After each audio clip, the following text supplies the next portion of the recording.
Est-ce qu'on peut être féministe, mais pour autant pas militante? Est-ce qu'on peut être un homme et parler de féminisme? J'ai en tête une situation. Imaginez un peu, on est dimanche, le déjeuner de famille. Ça sent bon le roast beef, vous venez d'arriver, vous vous installez confortablement à table, moment léger de rassemblement, et là, boum, le sujet de conversation polémique. Celui que vous n'aviez pas du tout envie d'aborder un dimanche, mais qu'a priori, on va aborder que le dimanche. Cette fois, c'est le tour du féminisme. Et chacun va y aller de son avis. Et ça commence avec la tante. Elle se lance. Alors moi, l'égalité homme-femme, oui d'accord, mais je ne suis pas féministe. Et puis, je me bats pas contre les hommes. Hein. La cousine, qui termine son droit à Paris, défend. Mais tata, ça n'a rien à voir. Les femmes sont encore hyper oppressées par le patriarcat. Et si t'as pas de combat, t'as pas d'évolution possible. Le frère, lui, au milieu. Moi, je suis un jeune mâle blanc, donc je peux pas trop parler de ces sujets, c'est pas mon combat, je suis pas légitime. Vous êtes au milieu de tout ça, et vous aimeriez bien en placer une. Mais c'est trop tard, déjà la fin du débat, parce que le père, qui avait mis le sujet sur la table en premier lieu, décide simplement que franchement, les féministes, elles commencent vraiment à nous fatiguer. Et on passe au dessert. Alors, ce déjeuner de famille. Je vois pas très bien, mais vous connaissez tous, non? On l'a tous un peu vécu, hein? Différentes thématiques, différents lieux, différentes personnes, mais on l'a tous vécu. Eh bien moi, le déjeuner de famille que je vous raconte, pour moi, il met en avant plusieurs choses. D'abord le fait que de plus en plus de personnes se désintéressent ou même deviennent défiantes à l'égard du féminisme. Vous voyez ce que je veux dire? Autre chose, le féminisme, ça devient quelque chose d'un petit peu inaccessible. Ça concernerait que les femmes et surtout celles qui s'engagent. Mais alors pourquoi? Aujourd'hui, dans nos pays démocratiques, dont la France, les individus naissent égaux en droit. La vérité, c'est que dans la pratique, c'est pas encore exactement le cas. Et donc il y a des personnes, les féministes, qui se battent pour ça. Les féministes, c'est un mouvement pour l'égalité entre les hommes et les femmes, qui prône l'égalité entre les hommes et les femmes. Ce que je constate, c'est que ce sont ceux qui s'expriment de la façon la plus affirmative, la plus forte en général, qui monopolisent toute la scène, toute l'attention, comme au déjeuner de famille.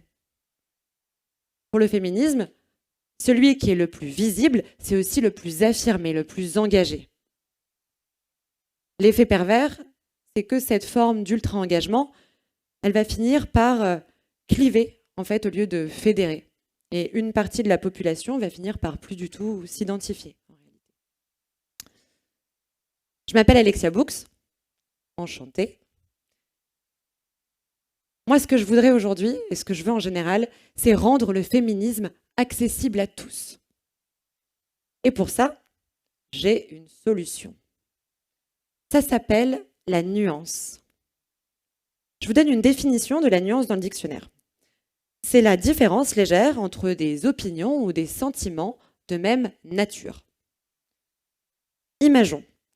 Concrètement, on pourrait avoir de ce côté-là, là, le continent féministe version très engagée. Et de ce côté-là, le continent pas féministe du tout. Et au milieu de tout ça, en fait, la vérité, c'est qu'il y a un océan de possibles. Tout un tas de degrés, de nuances du féminisme, différents, mais de même nature. Ma vision du féminisme, elle est donc nuancée. Elle prend en compte le fait que les individus ont reçu différentes éducations, différentes cultures, différentes histoires, différents vécus, et ne perçoivent pas ces questions de la même manière. Moi-même, je suis entrepreneur et maman. Je suis née dans un pays démocratique, la France. J'ai été élevée au sein d'une famille recomposée. Je suis issue d'un mélange culturel extrêmement complexe entre le sud de la France et la Belgique. Je perçois ces échanges au regard de mon vécu et de mon histoire. Et aussi de mon âge. Parce qu'en fait, il y a une grande différence de définition d'un point de vue générationnel féminisme. Pour ma grand-mère de 88 ans, ma maman de 65 ans ou mes amis de 35 ans, c'est pas la même définition. Ma grand-mère, elle parle de respect. Pour elle, ce qui est important, c'est le respect que peut avoir un homme envers une femme. Pour ma maman, c'est un mouvement de libération de la femme. Elle utilise le mot libérer, se libérer de l'homme. Pour mes amis, il n'est plus du tout question de tout ça. On est bien sur un mouvement pour l'égalité entre les hommes et les femmes. Il n'y a plus d'idée de s'émanciper, en fait. Ici, ce qui compte, c'est être égalité sur tous les pans de la vie. Donc on le voit, une évolution finalement des définitions dans le temps. Le point commun des centaines de femmes réellement avec lesquelles je parle, c'est que rapidement dans les discussions, elles me disent un petit peu timidement qu'elles ne sont pas militantes. Elles sont Madame Tout-le-Monde sur ces sujets. Donc d'une certaine façon, elles se désimpliquent, elles les délaissent un petit peu, ces sujets, aux féministes. Ma mère, elle dit « Alexia, moi, j'ai toujours été innovante. Je suis féministe, mais j'étais pas Simone de Beauvoir à ruer dans les brancards. » Bon. Mais les formes de féminisme puissantes, engagées qu'on connaît, elles sont indispensables. Parce qu'aujourd'hui, on ne va pas se mentir, sinon, pas de droit de vote, pas d'indépendance professionnelle, pas de droit à l'IVG, et j'en passe. Ok. Mais si finalement, sans être Simone de Beauvoir, vous ne pouviez pas vous aussi avoir un impact très fort. Toutes les femmes que je connais, elles mènent de front tous les aspects de leur vie. Certaines travaillent, certaines ont des enfants, certaines ont des hobbies très prenants. Et puis plus concrètement, tous les jours, elles se battent déjà pour l'égalité homme-femme en se battant pour elles-mêmes, en défendant leur position. C'est des parfaites incarnations féministes, mais elles ne le voient même pas. Et du coup, ce que je pense, c'est qu'en fait, on peut avoir un impact fort dans la vie, même par des petits gestes non significatifs, mais qui sont quand même importants. Alors, mesdames, si aujourd'hui on vous demande « Est-ce que vous êtes féministe ?» À la sortie de cette discussion, ce que j'aimerais, c'est que vous répondiez un grand oui. Parce que même sans être Simone de Beauvoir ou Simone Veil ou toute autre Simone d'ailleurs, vous pouvez avoir un impact très fort. Et ça va donner vie en fait à ce que vous faites. De dire oui, l'effet c'est que ça donnera vie à ce que vous faites. Et c'est déjà une façon de lutter finalement pour l'égalité entre les femmes et les hommes. Les hommes. Ça va messieurs ? Ouais, super, je ne vous ai pas perdus. C'est déjà une bonne chose. Bon, 50% de la population mondiale quand même, on va en parler. La plupart des hommes que je connais, pour eux, l'égalité homme-femme n'est plus une question. C'est une évidence, un postulat même. Ça ne veut pas dire que le problème est réglé, mais aujourd'hui, beaucoup d'hommes veulent que ça avance. Pour autant, il y a beaucoup d'hommes qui ne se sentent pas encore légitimes pour prendre la parole sur ces sujets. Mon mari, qui est profondément féministe, me dit « Je ne suis pas une femme, je ne sais pas ce que vit une femme, donc je ne peux pas donner mon avis sur ce sujet. » Ok. L'autre niveau, que je vois aussi beaucoup chez mes clients, qui sont des messieurs, c'est qu'ils me disent « Je ne peux pas prendre la parole parce que je ne veux pas commettre d'impair. » Donc en fait, ils préfèrent ne pas se positionner, ne pas donner leur avis, plutôt que de dire une bêtise. Et est-ce qu'elle n'est pas là la limite finalement ? Quand il y a une rupture de dialogue, quand finalement une partie de la population n'arrive plus à se positionner. Et ce fossé, il se creuse encore plus quand, parce qu'on a une opinion divergente, par exemple, elle est tout simplement ignorée ou dénigrée, cette opinion. Et c'est comme ça qu'on se retrouve avec, d'un côté, des formes de féminisme extrêmes qui rejettent toute forme d'inclusion de l'homme sur ces sujets, et de l'autre côté, des hommes qui, eux, rejettent en bloc toute question liée à l'égalité entre les hommes et les femmes. Débat stérile, fin de la discussion, on ne parle plus, merci, au revoir. Moi, ce que je me demande, c'est si encore une fois ici, la nuance, c'est pas une nécessité presque stratégique pour permettre de se réconcilier et peut-être même de rallier à la cause 50% de la population mondiale. Il y a quelques années, j'ai commencé ma carrière dans le sport, une société qui comptait 95% d'hommes. Quand je suis arrivée le premier jour, on m'a dit « Alexia, voici le directeur commercial Accessoirement, ancien capitaine de France de l'équipe de rugby, quoi. Plus grosse sélection. Le mec ultra connu, quoi. Moi, j'arrive, je ne connais pas ce monsieur, je ne connais rien au sport, je suis une très jeune femme de 26 ans et je suis déjà féministe.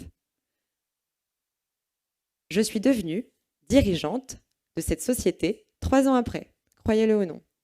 Donc tour de force quand même.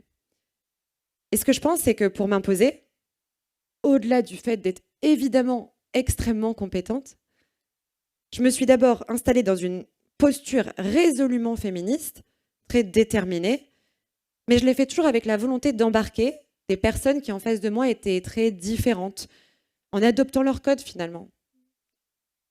Et je vous prends un exemple, mais l'humour, très utilisé dans une société dans le sport, l'humour pas toujours très léger, hein, évidemment. Et quand on me faisait une petite blague, que parfois je trouvais un petit peu limite, plutôt que de me braquer, je me disais que j'allais toujours me mettre dans la situation de répondre sur la même note d'humour, mais en remettant la personne en face de moi face à son propre machisme. Et ça pouvait donner des échanges comme très fort dans l'open space. Alexia, franchement, trop belle ta petite combinaison là ce matin, cette tenue que tu portes. Moi, toujours sur le même ton, très fort dans l'open space. Pas mal non plus ton petit pantalon moulé, mon grand. Alors évidemment, ça faisait rire. On ne peut pas tous répondre de cette façon-là, hein, c'est sûr aussi. J'étais assez cash. Mais je pense que ce que je raconte là, c'est surtout une façon de vous raconter 2 clés pour se réconcilier.